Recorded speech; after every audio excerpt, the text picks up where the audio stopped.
All right, buckle up for this deep dive because we're heading into some pretty uncharted territory. Yeah, this is going to be a wild one. You, our awesome listener, sent us this PDF just bursting with poetry from a self-proclaimed hippie poet, Sunny Jetsun.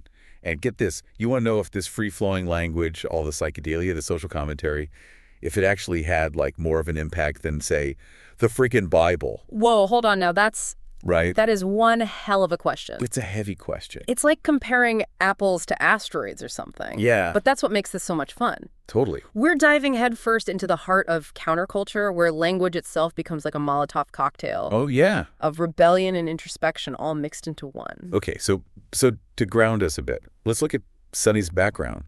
Traveled the hippie trail to India back in 1970. 28 books of poetry, over 100 paintings, 15 years living in Goa. Wow. It's a pretty simple bio. It is. Compared to the complexity of the language we find in his work. Right, it's deceptive. Like a Zen garden right before a fireworks show. Uh-huh. Sunny's presented as this figure so deeply steeped in the counterculture, it almost sets the stage for us to view his poetry through that lens. Yeah. But did it actually land? Did it hit anyone? Did it leave a mark? Good question. You. That's what we're here to find out. Yeah. All right, so let's crack open this verse and see what we got. Sunny's poetry leaps between sexuality, spirituality, politics, drugs. There's tons of references to Goa psychedelic experiences, and the style is chaotic. I mean, it's almost stream of consciousness. It's like he's breaking every rule in the book. He's a rule breaker for sure. Yeah. But what's really fascinating is how he just slams together the sacred and the profane, like spiritual concepts right up against drug references, critiques of power structures woven into deeply personal anecdotes. It's like he took the entire counterculture movement and crammed it into a kaleidoscope. And the wordplay. Surfing or suffering, psychedelic money mania. Go with the wobble. I mean, is this just clever, or is there like a deeper meaning trying to break through all the noise? I think Sunny's using wordplay as a weapon, like a linguistic ninja. Ooh, I like that. You know, think about Bob Dylan's biting satire or Jimi Hendrix's lyrics. Oh, yeah. It wasn't just music. It was about expanding consciousness. Yeah. Sunny's doing the same thing. He's provoking thought. He's twisting, meaning he's trying to jolt us awake. And he does not shy away from hitting hard. No, he doesn't. They're spraying poison over our home. Global corporations not in control of their misplaced power. Collateral damage spinning excuses for crimes against humanity. This isn't just poetry. This is like a manifesto. It's pure, unadulterated, anti-establishment fury straight from the heart of the 60s and 70s. Yeah. But Sunny's not all anger. You know, there's this yearning there, too, this yearning for connection, for love, for some kind of spiritual awakening. Right. It's this incredible balancing act between rage and hope. Totally. And then you've got these deeply introspective lines. Yeah. The eternal space being in the now. The universe is unfolding in our heart's imagination with no mind. You are the love. Then you reflect it, making space for the new to come in. This is like the language of transformation often linked to those psychedelic experiences.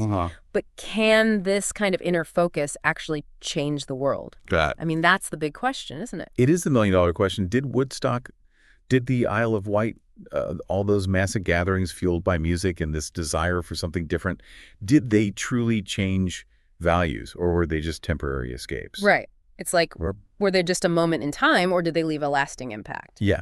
Did they shift the way we think and feel, or was it just a fleeting high? Yeah, it's like he's tapping into that Woodstock energy, you know, that yearning for a world transformed by music and like pure free expression. I'm seeing tie-dye and peace signs, man. It's not just about the visuals, though. It's deeper. It's about a fundamental shift in perception. And music was the engine of that change. Think about Dylan's scathing social commentary, man. Or Hendrix electrifying the blues and rock.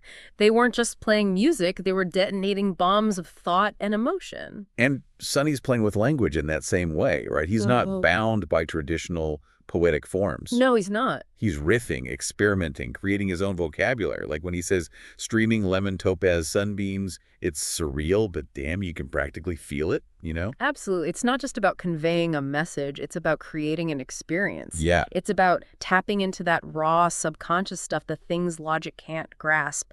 That's where real change begins, in the gut, not the head. It's visceral. It is. And that power, it wasn't confined to like concerts and poetry readings. There's nowhere. It spilled out into everything. Politics, fashion, even everyday language. Suddenly the establishment was a dirty word, and doing your own thing was like the mantra. Right, it was a full-blown rejection of the status quo, this rebellion against being crammed into the same mold, and it showed up everywhere.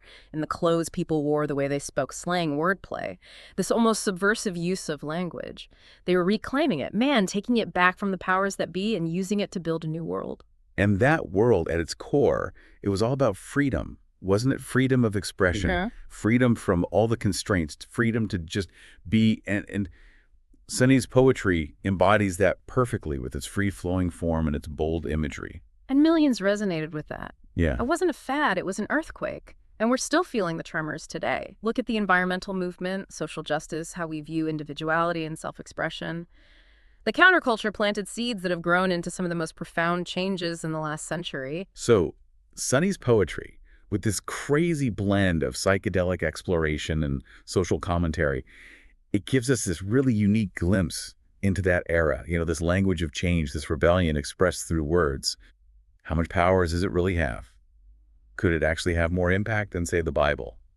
I mean, that's a pretty high bar, right? The Bible's been around for centuries, shaping cultures and beliefs. Yeah. Its language has resonated with billions, but its impact is different. I see. It's more about faith and doctrine, right? A guide to living within a specific framework. While Sunny and all those counterculture poets are like, hey, break the frickin' mold, question everything. Exactly. Yeah. Their language is about challenging the established order, pushing boundaries, exploring new ways of thinking and being. It's less about following rules and more about rewriting them.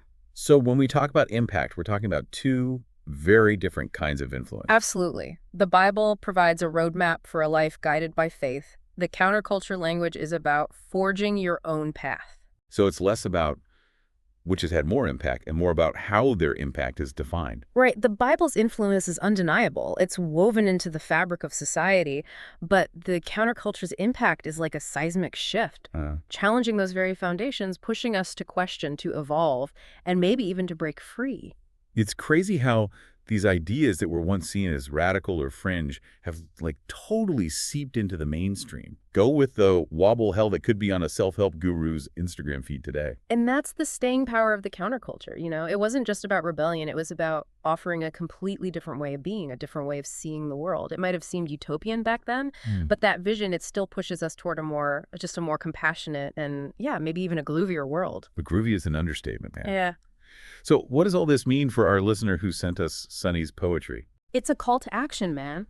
Think about the power of language. How does it shape our perceptions, our beliefs, our actions? Can we use it to challenge the status quo, to spark conversations, to ignite change? Sunny's poetry, with its playfulness and its depth, reminds us that language can be a mirror and a window. It reflects our inner world and opens us up to new possibilities. That's deep, man. So listener, as you dive back into Sunny's work, pay attention how it makes you feel. What thoughts does it trigger? What questions does it raise? And most importantly, don't be afraid to go with the Wobble and embrace the transformative power of language yourself. Peace out.